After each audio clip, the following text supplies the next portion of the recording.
Ang kwentong ito ay hango sa totoong buhay.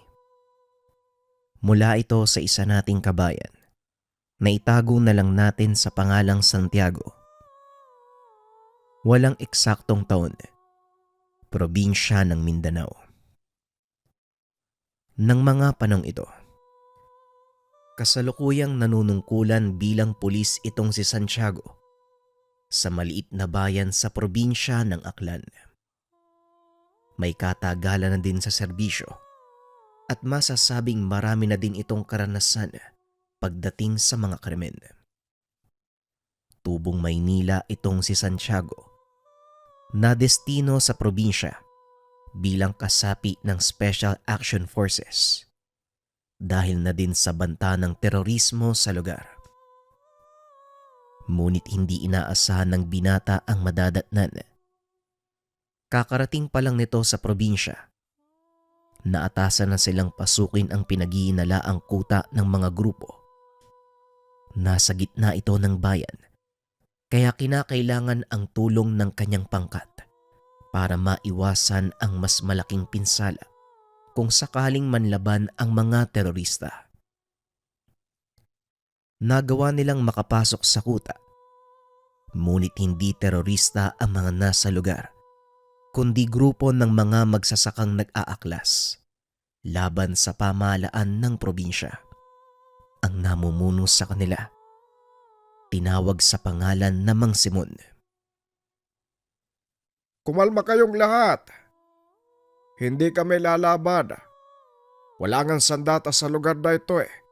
Nagtitipon lang kami para pag-usapan ang mga gagawin namin sa kilos protesta bukas ng umaga. Wika ni Mang Simon. Huwag po kayo mag-alala. Hanggat nakikipagtulungan po kayo sa amin, wala pong mangyayaring masama. Tugon ni Santiago. Dinala ang matanda sa presinto para sa ilang katanungan. Hindi naman ng laban ang mga kasama nito dahil wala naman silang balak manggulo. Matapos ang ilang katanungan, hinayaan din nilang makaalis ang matanda. Ang hindi alam ni Santiago na ang pagtatagpong iyon ang lubusang makakapagpabago ng kanyang paniniwala at pagkatao. Matapos ang kanilang trabaho sa parehong gabi, umuwi na ang binata. Malakas ang buhos ng ulan ng mga oras na yon. Nakita nito si Mang Simon na nakatayo sa labas ng presinto. Magandang gabi po.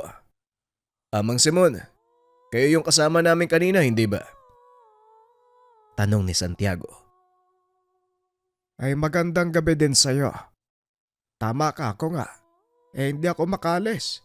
Kita mo naman ang lakas ng ulan. Pasensya ka na kung nakikisilong ako dito nang walang paalam. Tugon ni Mang Simon. Naku, wala po yun, Manong. Teka, saan po ba kayo uuwi? Baka pwede ko kayong ihatid.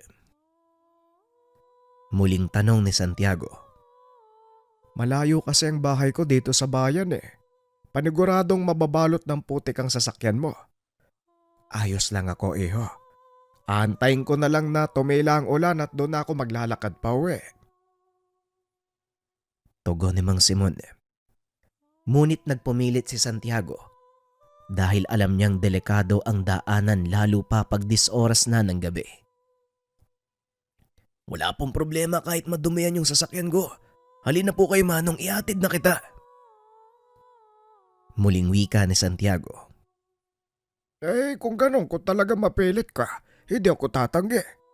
Huwag mo lang akong sisisihin kung mapuno ng putik ang sasakyan ba. Nakangiting wika ni Mang Simon. Napagtanto ni Santiago na napakabait nito.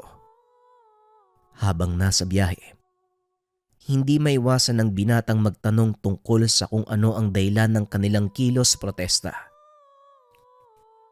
Manong, kung hindi naman po kalabisan sa inyo, maaari ko bang malaman kung bakit kayo nagsagawa ng kilos protesta?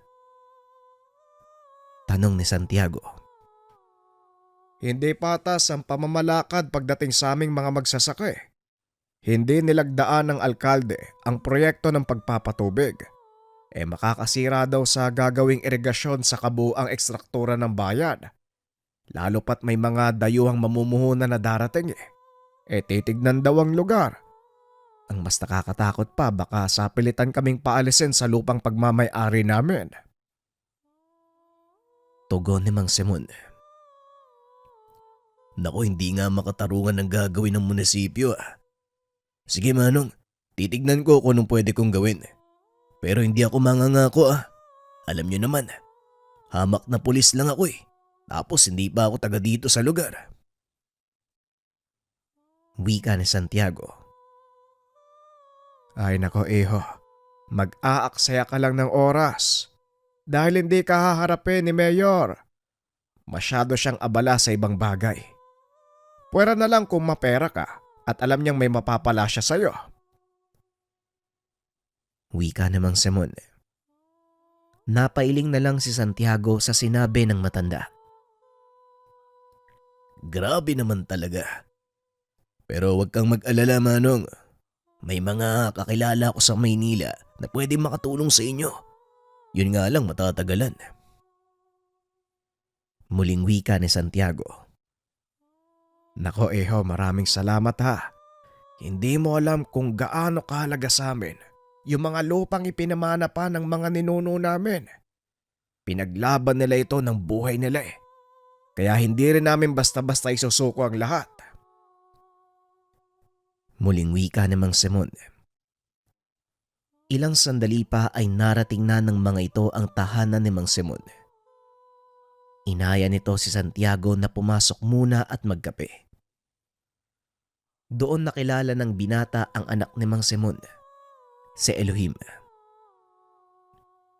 Tay, andito na po pala kayo. Magandang gabi po. Sino ho yung kasama niyo? Tanong ni Elohim. Isa siyang pulis. Nagmagandang loob na ihatid ako dito dahil napakalakas ng ulan. Ay iho, ano nga pala uli ang pangalan mo? Tanong ni Mang Simon. Kagad namang nagpakilala si Santiago. Maraming salamat sa paghatid sa tatay ko ha. Ako nga pala si Elohim. Pasok po kayo sir. Naupo ang tatlo sa lamesa. Habang nagkakape ay pinagpatuloy nila ang usapan. Napag-alaman ni Santiago na matagal ng problema ng mga magsasaka sa lugar ang patubig.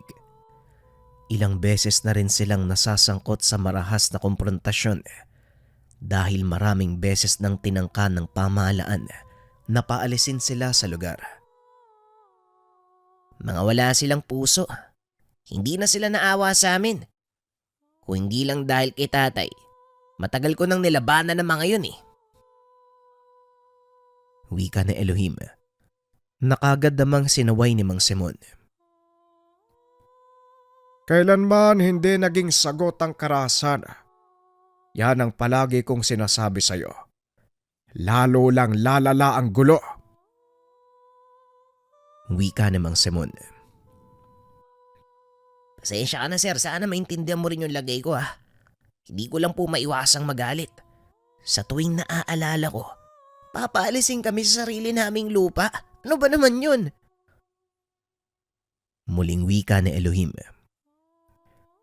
Ano nga bang basehan nila para gawin yun? Tanong ni Santiago. Sinasabi ng pamahalaan na matagal na daw naibenta sa kanila ang lupang sinasaka namin. Iho, wala kaming kalam-alam. Hindi rin sila makapagpakita ng mga papeles na talagang nabenta nga ang lupain. Muling wika ni Mang Simon. Ganun po ba Manong? Huwag po kayo mag-alala. Hanggat wala silang pinangahawakan, hindi nila kayo mapapalis dito. Muling wika ni Santiago. Yan na nga ang problema sir Ginagamit pa nila ang mga terorista para takutin kami. Ang ilan sa mga kababaryo namin nag-aalisa na dahil sa banta ng mga terorista. Hindi mo rin kami masisisi kung sakaling maisipan naming lumaban. Wika ni Elohim. Hindi akalain ni Santiago na ganon kalala ang problema ng mga residente sa lugar. Matapos makipag-usap, kagad nang nagpaalam ang binata. Pagdating nito sa opisina, kinausap niya ang kasamang pulis na ang pangalan ay Anton. Andon, may tatanong ako sa'yo. Pero wala dapat makaalam ha? Maliwanag ba? Wika ni Santiago. Teka, parang kinakabahan ako sa tanong na yan eh. Ano ba yun? Tanong ni Anton. May alam ka ba sa gulong nangyayari sa pagitan ng mga magsasaka at ng munisipyo? Tanong ni Santiago. Bigla namang tumingin sa paligid si Anton. Hinila palabas ng presinto si Santiago. Payo lang Santiago ha. Huwag ka nang makisali. Mahirap kalaban si Mayor. Wika ni Anton. Teka, sandali lang. Hindi ko naman kinakalaban si Mayor ah. Nagtatanong lang naman ako kung may alam ka sa mga nangyayari. Muling wika ni Santiago. Kasi, ano ba? Matagal nang sigalot yan eh. Ang totoo, simula nang maupo si Mayor Esperon, nagsimula nang magakla sa mga magsasaka. Hindi ko alam yung buong pangyayari pero sa pagkakarinig ko, may mga pinapatay na magsasaka si Mayor eh. Yung nakaraang taon lang pero syempre, ayoko maniwala. Mahirap na no? Muling wika ni Anton. Ganun ba? Kung may patayang naganap, siguradong merong investigasyon. Sino naman ang naitalaga? Tanong ni Santiago. Yan pa ang isang misteryo sa kasong to. Walang record ng mga nangyari. Muling wika ni Anton. Kalokohan naman yata yung sinasabi mo, Anton. Paanong mangyayaring may patayan pero walang anumang ebidensya ng mga naganap? Muling wika ni Santiago. Ang hinala ko sir, pinagtakpan ng mga nasa taas ang nangyari. Hindi na nga nakita yung pamilya ng biktima eh. Pag-uusap ng dalawa. Dito na tumibay ang hinala ni Santiago na talagang may anomalyang nagaganap. Pagsapit ng hapon, bumalik ang matanda sa tahanan ni Mang Simon. Tila pinag-adya ng tadhana dahil habang papalapit ito sa bahay ng matanda, namataan ni Santiago ang ilang armadong kalalakian. Dali-dali nitong kinuha ang baril na nasa likod ng sasakyan. Akmang bababa na sana ito nang mapansin siya ng isa sa mga kalalakian. Kaagad itong lumapit sa kotse. Binuksan ni Santiago ang pinto ng sasakyan. Hindi naka-uniforme ang binata, kaya hindi kaagad nakilala ng mga kalalakian na isa siyang pulis. Ngunit nang mapansin ng mga ito ang dalang baril ng binata, dali-daling bumalik ang lalaki. Pinaulanan ng bala si Santiago. Maswerteng nakapagtago ang binata sa pinto ng sasakyan. Ngunit hindi pa rin ito nakaligtas. Tinamaan sa kanang balikat si Santiago. Hindi naman ito makagante ng putok dahil may mga kabayan sa paligid na maaaring madamay. Ilang sandali pa ay huminto na ang putukan. Nang sumilip si Santiago ay wala na ang mga kalalakian. Dali-dali itong tumayo. Pinuntahan si Mang Simon. Nakahinga ito ng maluwag dahil hindi napahamak ang matanda. Kalmado pa itong nakaupo sa atangan ng tahanan. Aba, mukhang malala ang tama mo ah. Halika, gamutin natin yan. Wika ni Mang Simon habang marahang tumatayo. Pumasok naman ng tahanan si Santiago. Ilang sandali pa ay dumating si Elohim. Ikaw pala yan, sir. Mabuti na lang hindi kayo napuruhan. Mga tauhan ni Mayor yung mga yun eh. Naniningil sila ng buwan ng buwis dito sa baryo. Tugon ni Elohim. Halos buwan-buwan nilang ginagawa yan eh. Nataong araw ng paniningil nila kaya nagpang-abot kayo. Mabuti na lang, hindi ka namatay. Muling wika ni Mang Simon. Oo nga po Manong eh. Aray ko. Ngayon may dahilan na ako para magpadala ng tao dito. Elohim, pwede mo bang kunin yung radyo ko dun sa sasakyan? Wika ni Santiago. Dali-dali namang kumilos sa Elohim. Pagbalik nito, kaagad tinawagan ni Santiago ang mga kasamahan. Hindi naman na kailangan gawin pa ang bagay na yan, Tenyente. Baka mas lalo pang lumala ang gulo eh. Kapag meron silang nakitang operatiba ng kapulisan dito. Muling wika ng matanda. Ramdam ni Santiago ang takot nito kahit napakakalmadong magsalita ni Mang Simon. Kailangan Manong eh, may nangyaring barilan. Kailangan ng presensya ng kapulisan.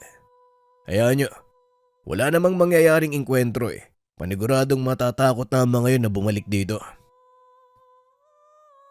Tugon ni Santiago. Ilang minuto pa ang nakalipas ay dumating ang mga kasama ni Santiago. Kasama ng mga ito si Anton. Tenyente, anong nangyari? Nakilala mo ba yung mga bumaril sa'yo? Tanong ni Anton. Hindi Anton, nakatakip yung mukha nila eh. Pero ang sabi ni Mang Simon, mga tauhan daw ni Mayor. Tugon ni Santiago. Naku po, mahirap nga yan. Kung sakaling tauhan sila ni Mayor, paniguradong nakilala ka ng mga yun. Mag-iingat ka, Santiago, dahil malamang pag-iinitan ka nun. Muling wika ni Anton. Ilang sandali pa matapos ang investigasyon. Kaagad na ding nagpaalam ang mga kasama ni Santiago. Nagpaiwan ng binata para sa ilan pang katanungan mula sa mga residente. Hindi ito nagawa ng mga kasama ni Santiago dahil natatakot ang mga itong magsalita dahil wala nang tiwala ang mga ito sa kapulisan. Pasensya na kayo sa mga kababaryo ko. Nawalan sila ng tiwala sa kapulisan dahil ginagamit ng mga ito ang kanilang kapangyarihan at posisyon para magkapera. Pero kakausapin ko sila at susubukan ko na kumbinsihin kung magsasalita. Wika ni Mang Simon. Sige po Manong, maraming salamat ha. Kailangan ko po kasi ng mga testamento mula sa kanila para makausad yung kaso. At isa pa, para din to sa inyo eh. Hindi tayo makakahingi ng tulong sa militar kung walang basihan ng aktibidad ng mga terorista. Tugon ni Santiago. Kaagad nang lumakad ng matanda. Naiwan sa tahanan si Elohim upang bantayan ang binata. Nakaupo ito sa mesa habang may kung anong binubuklat. Napansin din ni Santiago ang nakasuot na medalyon. At ang nakaagaw ng pansin ay ang malaking medalyon na may imahe ng isang lalaki. May hawak na tabak at 7 kababaihan sa baba nito. Pamilyar sa binata ang medalyong iyon dahil may ganong pagmamay-ari ang kanyang yumaong ama. Elohim, matanong nga kita. Talaga bang naniniwala ka sa mga anting-anting? Biglang napangat ng tingin sa Elohim. Lumapit sa kinauupuan ni Santiago. Hindi lang basta naniniwala, Tenyente. Ilang beses ko na ding napatunayan ang bisa ng mga ito. Lalo na ang isang to. Tugon ni Elohim. Sabay pakita ng medalyon na kapareho sa kanyang ama. May ganyan din yung tatay ko noon eh. Pero bago siya mamatay, binaon niya eh. Kasama ng mga maliliit na libro. Parang panyo na may nakasulat ng mga dasal. Wika ni Santiago. Sayang naman. Sana pinasa na lang sa'yo. Tugon ni Elohim. Ewan ko nga ba. Hindi naman ako interesado sa mga ganong bagay. Kaya siguro, hindi pinamana sa akin ni tatay ang mga yun. Bueno, ano nga pala ang bisa ng medalyon na yan? Tanong ni Santiago. Una sa lahat, ang tawag sa medalyon na to ay atardar. Isa sa bahagi o tipak ng medalyong Infinito de Deus. Maraming gamit ang medalyon eh. Depensa, pangontra sa spiritual na atake. Marami pang iba eh. Pero ang pinakagusto ko sa lahat, yung pamparusa. Hindi ko nga lang nasubukan pero sabi ni tatay, napakabisa daw nun at delikado. Kasi sa tuwing gagamitin niya daw ang dasal at orasyon, nababawasan din ang spiritual na integridad ng ating katawan. Wika ni Elohim. Napakamot naman ang noo ang binata dahil wala itong naunawaan sa mga sinabi ni Elohim. Pasensya ka na, Elohim ha. Pero sa totoo lang wala talaga akong naiintindihan eh. Ang alam ko lang, pag sinabing anting-anting, pangproteksyon at pangontra, yun lang kasi ang ipinamulat sa akin ni tatay noon. Tugon ni Santiago. Nung kabataan nito, pilit pinapaunawa ng kanyang ama ang tungkol sa tangan nitong gamit. Ngunit wala sa isip ni Santiago ang tutukan nito ng pansin. Naintindihan ko naman, Tenyente, pero alam mo, ngayon mas higit na kailangan ng ganitong uri ng proteksyon. Alam kong mahirap maniwala ng walang pruweba, pero bakit hindi mo subukan? Ikaw mismo sa sarili mo magpatunay. Teka, sandali lang, may kukunin ako. Muling wika ni Elohim. Pumasok ito sa kwarto ng ama. Pagbalik ng binata, meron siyang dalang panyo na may kung anong nakasulat.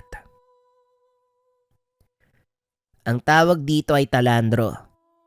Kagaya ng mga dasal na nakasulat sa mismong medalyon, nakalagay din sa talandrong ito ang mga basag at susi sa bawat orasyon at ang pangalang nakaukit sa medalyon.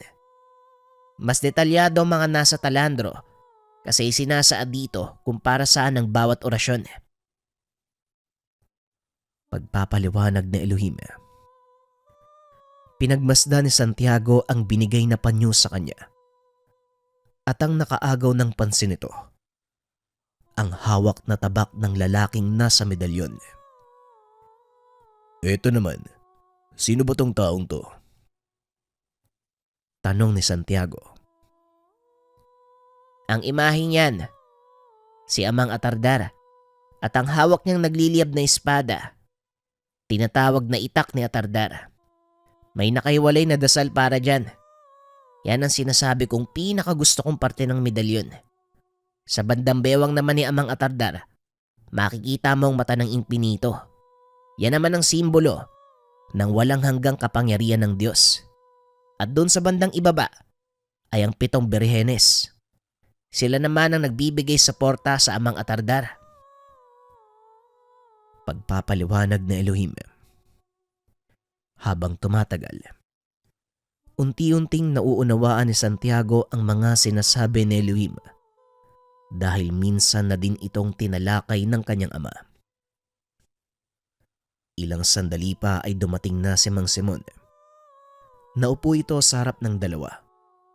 Napansin ang mga gamit na nakalapag sa maliit na mesa. Oh, Elohim. Ano na naman yung mga sinasabi mo kay Tenyente?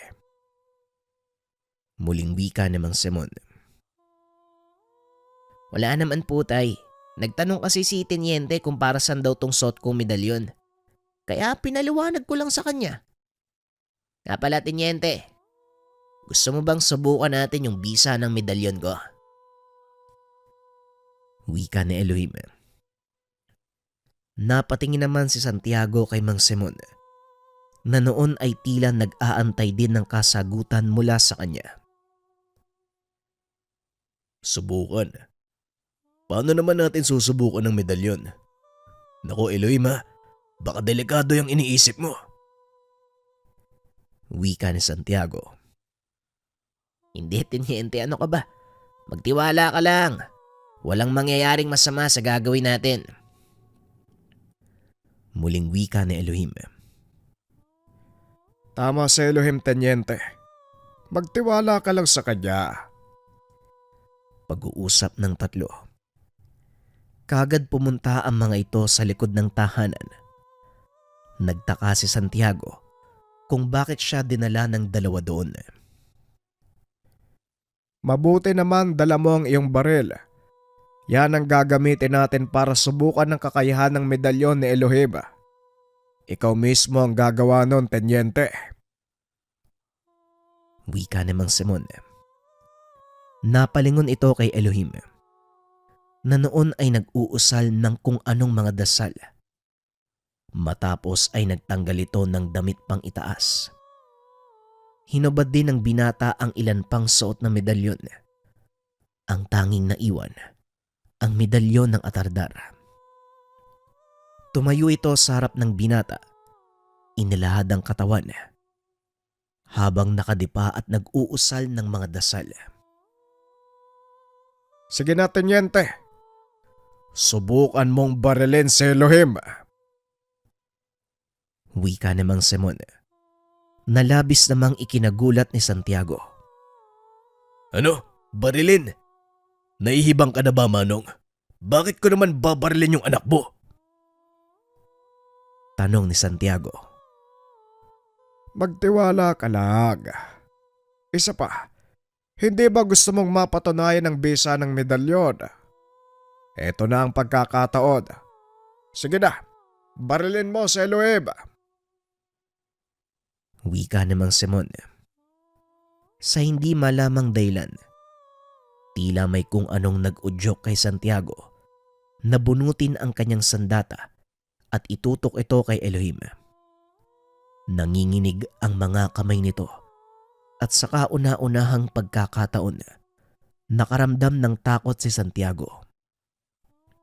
Kinalabit ni Santiago ang gatilyo, ngunit hindi pumutok ang baril. Muli niya itong kinasa at pinaputok. Kaso nga lang ganun pa rin ang nangyari. Ginawa niya ito ng makailang ulit, pero ayaw talagang pumutok ng baril. Ano bang nangyayari dito? Ano bang problema ng baril na to? Kahapon lang nagamit ko pa to eh. Wika ni Santiago. Walang problema ang baril mo, Teniente. Sige, subukan mong paputukin sa lupa. Wika ni Mang Simon.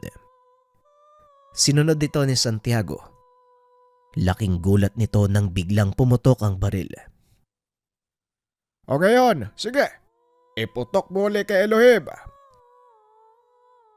Ginawa ni Santiago ang sinabi nito. Ganun pa din ang nangyari. Hindi gumagana ang baril kay Elohim. Anong nangyayari? Manong, bakit hindi pumuputok ang baril ko pag nakatutok kay Elohim?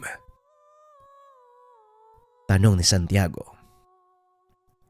Yan ang bisa ng suot kong medalyon. Hindi gagana sa akin ng anumang sandata. Ngayon, Teniente, naniniwala ka na ba? Wika ni Elohim. Teka Manong, may sa demonyo ba yung suot ni Elohim? Tumawa ng malakas ang matanda. Muling nag-ayang pumasok ng tahanan. Hindi, Teniente. Ang nangyari ay manifestasyon ng kapangyarihang nakapaloob sa medalyon ng atardar. Ang tawag namin sa kalamang ito, lihim na karunungan. Ito ay mga aral na hindi alam ng karamihan. Ang ilan sa mga ito, nakalathala sa Biblia, ngunit hindi alam ng mga tawang totoong halaga nito. Pagpapaliwanag ng matanda. At para mas lalong malinawan si Santiago, Tinuloy nito ang pagsasalaysay. Ayon sa matanda, ang Biblia ay naglalaman ng mga kasulatan o testamento ng mga naganap nung unang panahon. Kadalasan sa mga ito, naglalahad ng mga gawain ng Diyos at ng kanyang mga propeta. Nalikha ang Biblia bilang patunay sa mga kaganapang iyon. At sa tulong ng mga propeta at apostoles, nabuo ang mga kasulatan na mismong ang Diyos Ama ang nagsabi o gumawa. Karamihan dito ay ang mga himalang naganap, kagaya ng sinabi ng propeta tungkol sa pagdating ng anak ng Diyos, ang mga gawa ni Kristo, at marami pang iba. Ayon sa matanda, may ilang aklat na hindi inalakip sa orihinal na Biblia dahil ang mga ito ay nagtataglay ng mga dasal o lihim na hindi pwedeng matuklasan ng mga tao. Ngunit ganun pa man, may ilang tao ang nagawa itong masilip at mapag-aralan. Ito ngayon ang ginagamit at tinatawag natin na lihim na karunungan ng Diyos. Paano naman po yung mga albularyo, Manong? Dito ba din sila kumukuha ng kaalaman sa panggagamot? Wika ni Santiago. Oo, Tenyente. Ang mga dasal na nakapaloob sa lihim na karunungan, kadalasan tinatawag na buhay na salita, ang pinag-ugatan naman ng mga kakayahan ng isang manggagamot. Tugon ni Mang Simon. Maya-maya pa ay tumayo ang matanda at muling pumasok sa kanyang silid. Paglabas nito ay meron siyang dalang medalyon na kagaya ng hawak na Elohim. Gusto kong panghawakan mo ang medalyong ito. Pag-aralan ng mga dasal. Malaki ang maitutulong ng gamit na ito lalo pa sa uri ng trabahong meron ka. Wika ni Mang Simon. Kinuha naman ito ni Santiago at nagpasalamat dahil sa pinsalang natamo. Binigyan ng isang buwang pahinga ang binata. Ginugol niya ito sa pag-aaral ng mga dasal para sa medalyon. Hindi alam ni Santiago kung ano ang nangyayari, pero unti-unti niyang nakakabisado ang mga dasal. Patuloy din siyang nagpupunta sa tahanan nila Mang Simon upang magtanong ng mga bagay-bagay na hindi pa niya lubos na nauunawaan. Hanggang sa dumating ang araw, nahanda na ang binatang subukan ang kakayahan ng tangang gamit.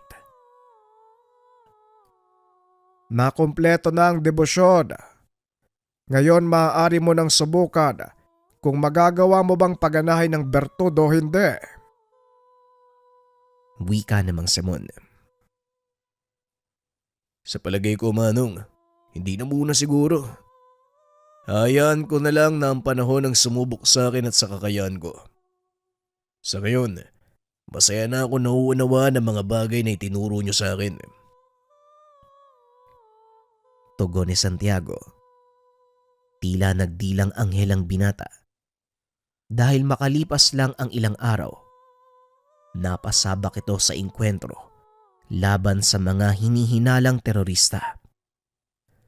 Nasa kalagitnaan ng pagpapatrolya ang mga ito nang makasalubong ang ilang kalalakihang may dalang bag.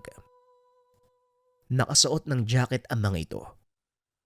Ngunit hindi maiwasang mapansin ni Santiago ang mga nakakubling baril sa kanilang tagiliran. Bilang pagtupad sa tungkulin, hinarang ito ng binata para magsagawa ng inspeksyon. Ngunit biglang bumunot ng baril ang isa sa mga ito. Pinaputokan ng pangkat ni Santiago. Maswerteng nakapagtago ang mga ito. Ngunit naiwan si Santiago. Lantad sa mga mata ng kalaban. Nakatutok sa kanya ang baril ng isa sa mga armado. Paulit-ulit itong kinakalabit kagaya ng nangyari kay Elohim. Hindi pumutok ang baril. Gumante ng putok ang mga kapulisan. Ngunit kagad itong inawat ng binata dahil napakaraming tao sa lugar. Nasa labas sila ng mismong pamilihang bayan nang mangyari ang engkwentro. Dali-daling tumakas ang mga ito. Kaagad namang hinabol ni Santiago, bagay na maging siya ay nagulat. Hindi ugali ni Santiago ang humabol lalo na sa ganong sitwasyon dahil maaari siyang malagay sa alanganin. Ngunit natagpuan nito ang sarili na nakikipaghabulan sa mga terorista. Pinagbabaril niya ang mga ito hanggang sa tamaan ang isa sa mga kasamahan. Samantalang ang ilan naman ay nakatakas.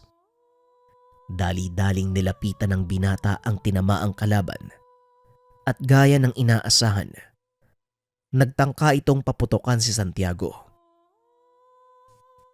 Huwag ka na mag-aksaya dahil hindi din puputok ang baril na yan. Iagis mo sa malayo at dumapa ka kung ayaw mong lumala ang kalagayan mo. Wika ni Santiago. Ilang sandali pa ay dumating si Anton kasama ang ilan sa mga tauhan. Pinusasan ng mga ito ang nahuling lalaki. Akmang dadalhin na sana ng ibang pulis nang biglang maalala ng binata ang sinabi ni Mang Simon na may mga tauhan ng kalaban sa kanilang departamento.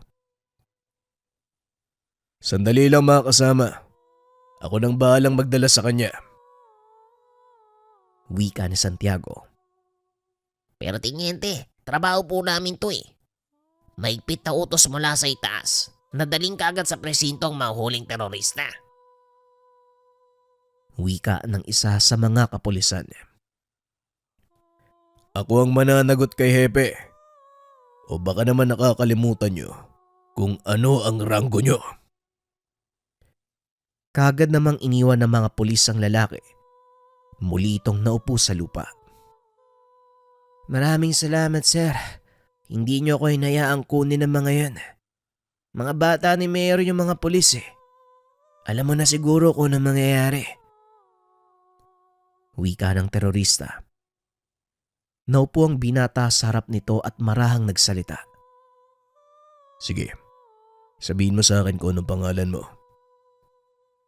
Damian, sir. Damian po ang pangalan ko. Damian, huwag ka masyadong madaldal. Baka ikapahamak mo pa ang mga sasabihin mo. Itiko mo ang bibig mo hanggang sa makarating tayo sa presinto. Kaagad namang tumahimik si Damian. Ilang sandali pa ay umalis na sila sa lugar. Isinakay ni Santiago ang nahuling lalaki sa kanyang kotse upang pangalagaan ang kaligtasan nito. Dahil alam niya na hindi bubuhayin ng mga kasamahan si Damian sa oras na malaman na nahuli ito ng pulis. Alam kong maaari kang patayin ng mga kasama mo, kaya dito kita sinakay sa kotse ko. Ngayon, makipagtulungan ka sa akin kung gusto mo pang manatiling buhay. Wika ni Santiago. Nagsimula itong magtanong. Hindi naman nagdalawang isip na magsalita si Damian. Inamin nito na isa siya sa mga terorista at ito ang kanyang unang misyon. Halos lahat ng kasama niya ay kagaya niyang baguhan. Sinabi din nito ang dahilan kung bakit sila naroon sa bayan ng mga oras na yun. Ayon kay Damian, napag-utusan silang mangolekta ng buwis mula sa mga mangangalakal. Sinong nag-utos sa inyo na gawin ang bagay na yon? Tanong ni Santiago. Sino pa ba? E di ang buting alkalde ng bayan. Kasabwat ng mga gawain namin ang pinaglilingkuran niyong mayor. Tugon ni Damian. Hindi ako naglilingkod sa isang ulupong. Makinig ka. Wala kang sasabihan sa mga kasama ko tungkol sa pag-uusap na ito kung ayaw mong mapahamak. Muling wika ni Santiago. Hindi naman na sumagot pa si Damian. Saktong pagdating nila sa presinto, pagkalabas ng kotse ay biglang binaril si Damian nang hindi nakikitang kalaban. Mabilis namang nakapagtago si Santiago. Hinanap kung saan nanggaling ang putok. Ngunit hindi na ito nagawa pang makita kung sino ang bumaril. Matapos ang insidente ay kinausap ng hepe si Santiago. Nasisi ito sa naganap, bagay na inaasahan naman ng binata. Ano sa palagay mo ang ginagawa mo, Tenyente? Nagpapakabayani ka ba? Tanong ng hepe. Ginagawa ko lang kung ano ang sa tingin kong tama, hepe. Ngunit may mga bagay talaga na hindi natin kontrolado. Wika ni Santiago. Ay nako, ang mabuti pa magpahinga ka muna. Kakabalik mo lang sa serbisyo, gumagawa ka na naman ng kalokohan. Suspendido ka ng 1 linggo. Huwag ka munang magpapakita sa presinto. Wika ng hepe. Tumangulang si Santiago. Kaagad na lumabas ng silid. Sinalubong naman ito ni Anton. Kumusta?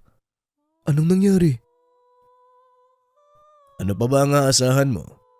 Eh di suspension na naman. Tugon ni Santiago. Ay naku, sinasabi ko na nga ba eh. Hindi ko alam kung natatakot si Hepe na madamay o baka naman umiiwas lang dahil paniguradong sasabunin ka ni Mayor sa nangyari. Ang masama pa niyan, ikaw ang masisisi. Wika ni Anton. Hayaan mo sila, Anton. Hanggat alam mong nasa tama ka, wala kang dapat ikatakot. Sige na, mauna na ako. Pag-uusap ng dalawa. Kaagad na ding lumabas ng presinto si Santiago. Napansin nito ang 2 kalalakian na nakatambay sa gilid ng daan. Pinili ng binatang maglakad sa halip na sumakay ng kotse. Gaya ng inaasahan, sinundan siya ng mga ito. Naglakad ang binata papunta sa lugar nang wala masyadong tao. Dahil alam niyang magkakaroon ng komprontasyon. Hindi nga ito nagkamali. Dahil nang huminto si Santiago sa isang bakanteng lote, kaagad siyang pinigilan ng mga ito sa paglalakad. Huminto ka, Tenyente, kung ayaw mong mapahamak. Wika ng isa sa mga ito. Ano bang kailangan nyo sa akin? Tanong ni Santiago. Huwag kang mag-alala. Hindi ka mapapahamak kung makikipagtulungan ka sa amin. May ilang katanungan kami at sana sagutin mo ng tapat. Humarap ang binata sa mga ito. Walang problema. Pero baka pwede nyong ibaba ang mga baril nyo nang makapag-usap tayo ng maayos. Wala naman akong dalang baril eh. Kaagad binaba ng 2 kalalakihan ang armas. Nagpakilala ang isa sa mga ito. Abdul ang pangalan ko. Wala kaming masamang tangka. At ang baril na dala namin ay para lang sa proteksyon. Nakita ko ang ginawa mo sa isa naming kapatid na si Damian. Alam kong intensyon mong iligtas ang buhay niya. Bakit mo ginawa yon? Sa kabila ng katotohanan na isa siyang kalaban at maaari kang mapahamak. Tanong ni Abdul. Isa akong pulis. Tungkulin kong pangalagaan ang kapakanan ng nakararami. Mapakriminal o inosente. May karapatang ipagtanggol ang sarili sa korte. Pasensya na kayo kung hindi ko nagampanan ng maayos ang tungkulin ko at namatay si Damian. Wika ni Santiago. Wala kang dapat hingin ng tawad. Para sa amin, dakilang sakripisyo ang ginawa ni Damian. Ang tanging mali lang ng taong yon, nakipagsabwatan nito sa ilan naming tiwaling kasapi. At ang nais kong malaman mula sa iyo, kung kakampi ka ba namin o kaaway. Napangiti si Santiago sa tanong ni Abdul. Ngunit bilang respeto, sinagot niya ito ng buong katapatan. Kung ituturing niyo akong kaaway, kaaway niyo ako. Pero kung kaibigan ang tingin niyo sa akin, ganun din ang magiging tingin ko sa inyo. Huwag kayo mag-alala. Hanggat hindi kayo gumagawa ng anumang hakbang laban sa pamahalaan, mananatili akong kaibigan. Wika ni Santiago. Hindi kami kagaya ng inaakala mo, Tenyente. Ang tanging pinaglalaban namin, kapayapaan. Wala kaming balak na manggulo. Nadadamay lang kami sa mga maling gawa ng mga tiwali naming kasama. Matapos magsalita ni Abdul, kaagad na itong nagpaalam. Nakahinga ng maluwag ang binata dahil ang buong akala nito magkakaroon na naman ng bakbakan. At dahil wala namang magawa ang binata, pinili nitong puntahan si Mang Simon. Ngunit laking gulat ni Santiago nang makita ang ilan sa mga tauhan ng mayor sa baryo ng matanda. Armado ang mga ito ng matataas na kalibre ng baril. Sugatan na din ng ilan sa mga taga-baryo. Marahang lumapit ang binata para makiusyoso. Napag-alaman nito na nagbibigay na ng palugit ang alkalde sa mga tao para umalis. Hindi nagpahalata ang binata.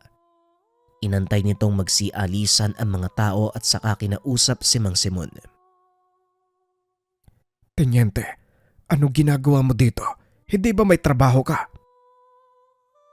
Tanong ni Mang Simon. Yun na nga Manong nasuspindi na naman ako Kaya ito pumunta ako sa inyo. Pero hindi ko inaasahan na ito pa ang makikita ko. Tugon ni Santiago. Nagbigay na ng palugit si Mayor. Nagbanta siya na kung hindi kami aalis sa lugar, marami ang mapapahamak. Wika ni Mang Simon. Handang lumaban ang ilan sa mga kababaryo, pero hindi kami sasapat, kaya kailangan namin ng tulong. Wika ni Elohim. Walang saysay kung lalaban kayo Elohim. Maaaring gamitin ni Mayor ang kapangyarihan niya at humingi ng tulong sa militar. Maraming pwedeng mangyari. Kaya hanggat maaari, umiwas kayo sa karahasan. Pag-uusap ng tatlo. Pagsapit ng gabi, hindi maalis sa isipan ni Santiago ang mga sinabi ng matanda. Pinili nitong doon manatili sa baryo para mapagplanuhan kung anumang hakbang na pwede niyang gawin. Hanggang sa sumagi sa isip nito si Abdul.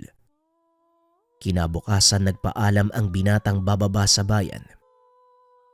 Hindi naman na nagtanong pa si Mang Simon.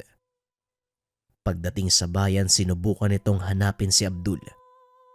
Ngunit sa kasamaang palad, nabigo siyang makita ang mailap na rebelde. Ang sunod nitong pinuntahan, ang kasamahang si Anton, na noon ay nasa kalagitnaan naman ng panananghalian. Ang sama mo talaga dumating Nanananghalian yung tao Ano bang kailangan mo, Tenyente? Wika ni Anton. Alam mo ba kung saan ko matatagpuan ang kuta ng mga rebeldeng Moro? Tanong ni Santiago. Ano na naman yan? Ano na naman gagawin mo? Tanong ni Anton. Ito naman, masyado kang gutom.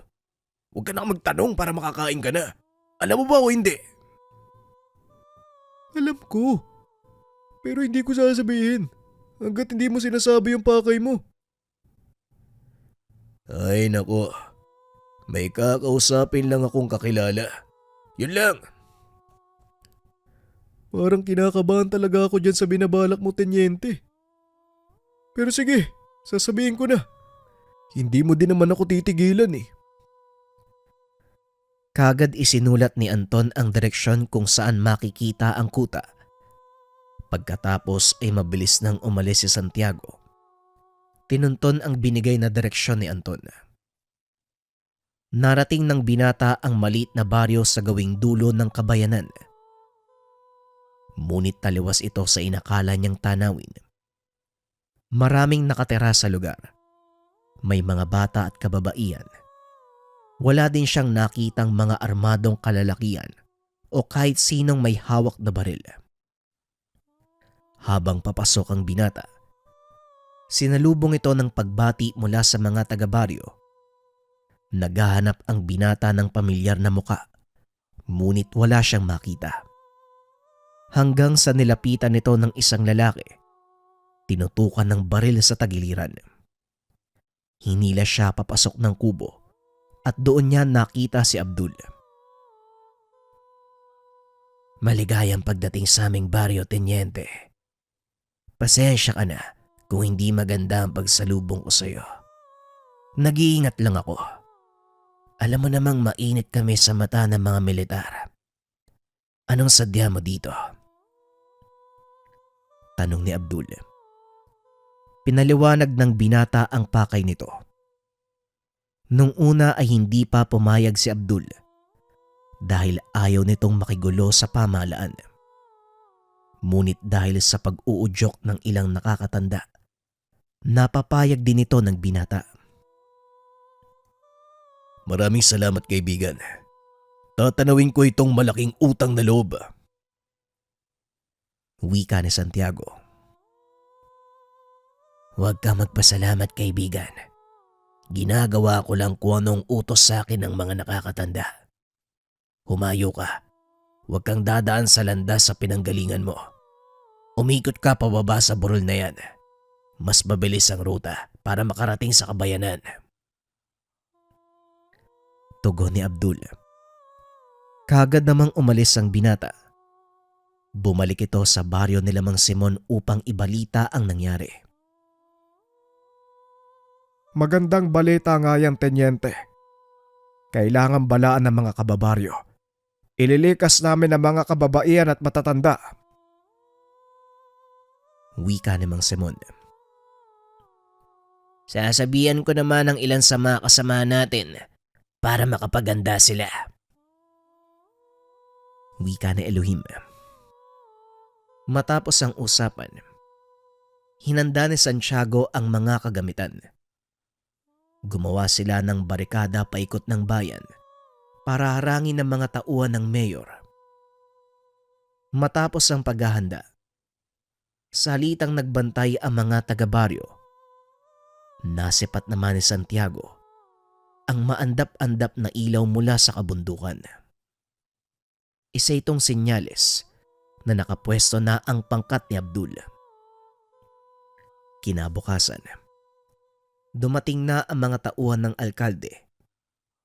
Napansin ni Santiago ang isang magarang sasakyan. Bumaba mula dito ang isang lalaking nakasuot ng magandang damit. Napapaligiran ito ng mga alalay. May mga kasama itong militar. Swerteng tinakpan ni Santiago ang kanyang muka dahil ilan sa mga naroon, mga kasama niya. Hinanap nito si Anton. Kagad namang natagpuan kaya pasimpleng sumenya si Santiago para makilala siya ng kaibigan. Sinabihan din ni Anton ang mga tauhan ni Santiago na kasama siya ng mga magsasaka. Kaagad naman nilang nasipat ang tenyente. Nakumpirma ni Santiago na ang taong bumaba ng magarang sasakyan, ito ang mayor. Doon pa lang niya nakita ang mukha nito dahil malimit itong magpakita sa mga tao. Kayo ang nagdala nito sa sarili nyo. Ilang beses ko na kayong binalaan pero nandito pa rin kayo. At mukhang lalaban pa, ano? Sa palagay nyo, may magagawa kayo mga magsasaka. Tanong ng mayor. Alam kong makapangyarihan ka, Mayor, at wala kaming magagawa laban sa inyo. Pero pasensya na. Hindi namin pwedeng iwanan ng lupaing pinamana sa amin ng mga magulang namin. Wika ni Mang Simon. Kung ganun, buo na ang loob niyong kalabanin ako. Huwag niyo akong sisisihin sa mangyayari. Binalaan ko na kayo. Mga bata, Ubusin niyo lahat yan. Wika ng alkalde. Kagad nagsipag-angatan ng baril ang mga tauhan nito. Maging ang ilan sa mga kasapi ng hukbo ng militar. Maliban sa mga tauhan ni Santiago. Kagad naman itong napuna ng alkalde. Kaya sinita niya ang mga ito. Ano sa palagay niyo ang ginagawa niyo? Hindi kayo susunod sa utos ko. Alam niyo bang mabigat na parusa ang rebelyon? Wika ng mayor. Pasensya na, Mayor. Pero susunod lang kami sa superior eh. At wala po siya dito. Kaya hindi rin po kami kikilos. Wika ni Anton. Kung ganon, nasaan ang taong namamahala sa inyo? Tanong ng alkalde. Nandito ako, Mayor. Mga bata, ano pang ginagawa niyo dyan? Nanlaki ang mga mata ng mayor nang makita si Santiago na kasama ang mga magsasaka. Kagad namang lumipat ng panig ang mga kasamahan ng binata. Mananagot kayo sa ginawa niyo. Yan ang sisiguraduhin ko. Wika ng mayor. Sa palagay ko, walang ibang dapat managot dito kung hindi ikaw, Mayor. Hindi kailangan ng abogado para makita ang maling ginagawa mo sa mga tao. Wika ni Santiago. Tama si Teniente. Hindi makatarungan ng... Hindi na naituloy ni Anton ang sasabihin. May kung sinong bumaril mula sa panig ni Mayor. Nagsilbi itong hudyat para naman sa mga tauhan ni Abdul para sumalakay.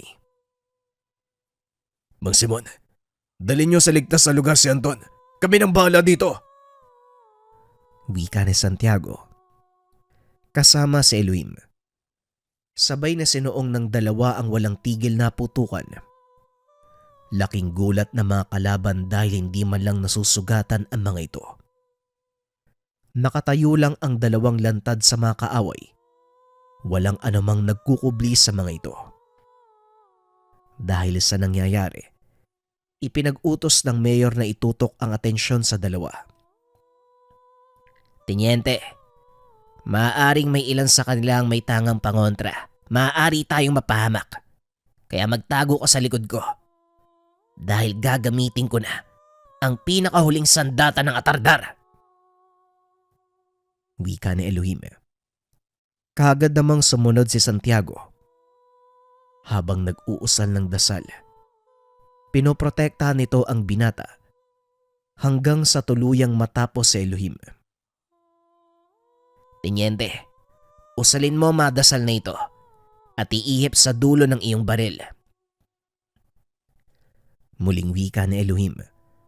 Sabay bulong ng dasal kay Santiago.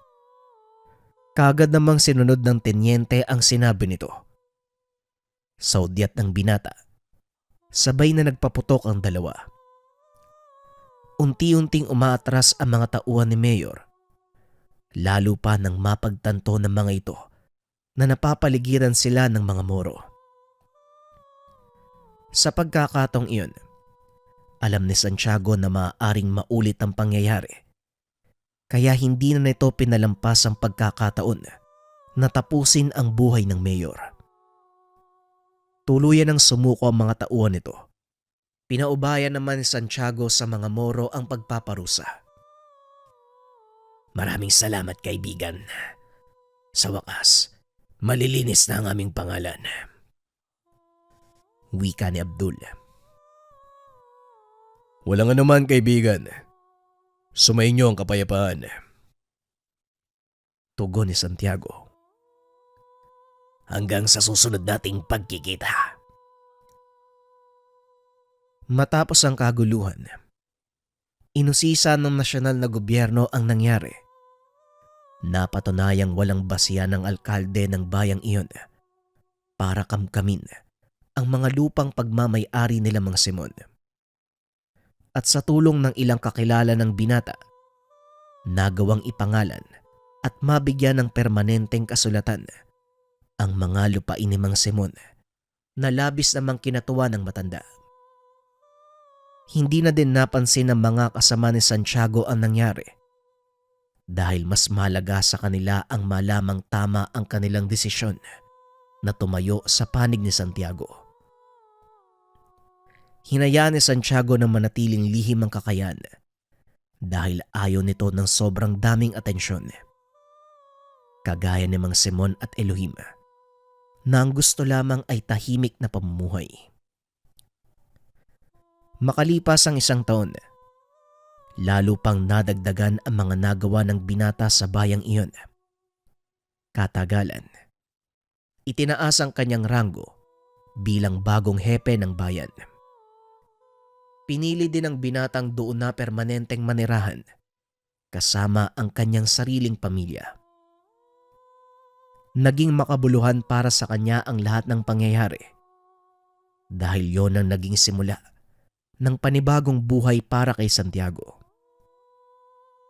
Sa pagdaan ng panahon, naisipan ni Santiago na magretiro sa pagiging pulis. Dahil permanenteng residente na siya ng bayan, inudyokan nito ng mga taong tumakbo bilang alkalde. Nung una ay ayaw pa nito dahil masyadong malaki ang responsibilidad na may aatang sa kanyang balikat.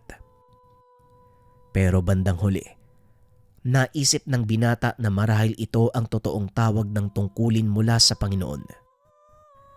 Nanalo bilang alkalde ng bayan si Santiago dahil wala namang kumalaban sa kanya. Alam ng lahat ang nagawang kabutihan nito, pati na rin ang pagmamahal sa bayan. Kaya walang pagdadalawang isip na binoto ng mga tao. Sa kabila ng naging tagumpay, ni minsan, hindi nakaligtaan ng binata ang totoong dahilan kung bakit niya narating ang ganong antas. Ito ay dahil sa lakas ng tabak ng atardar. Ngunit nakuha niya ang lahat ng ito nang dahil sa pagmamahal sa mga tao. Opinyon para sa kwento, nakakalungkot lang isipin na yung mga taong sobrang nahihirapan para magbigay sa atin ng makakain sa araw-araw, sila pa yung naaabuso. Pero mabuti na lang, may mga taong kagaya ng ating bida na handang lumaban para ipagtanggol ang karapatan nila. Muli maraming salamat, paalam. Para sa ating mga kabayan na interesado sa spiritual bracelet, merong basbas ng albularyo at merong kasamang orasyon. Panoorin ang video. Marahuyu bracelet color black and color brown for protection. Gunita bracelet for good health, color black and color brown. 12+1 mantra bracelet, anti-stress and good fortune. Kandili bracelet version 1 and version 2 for good luck or pampaswerte. At ang huli, talaghay, kontrainggit or anti-jealousy. Link sa comment section.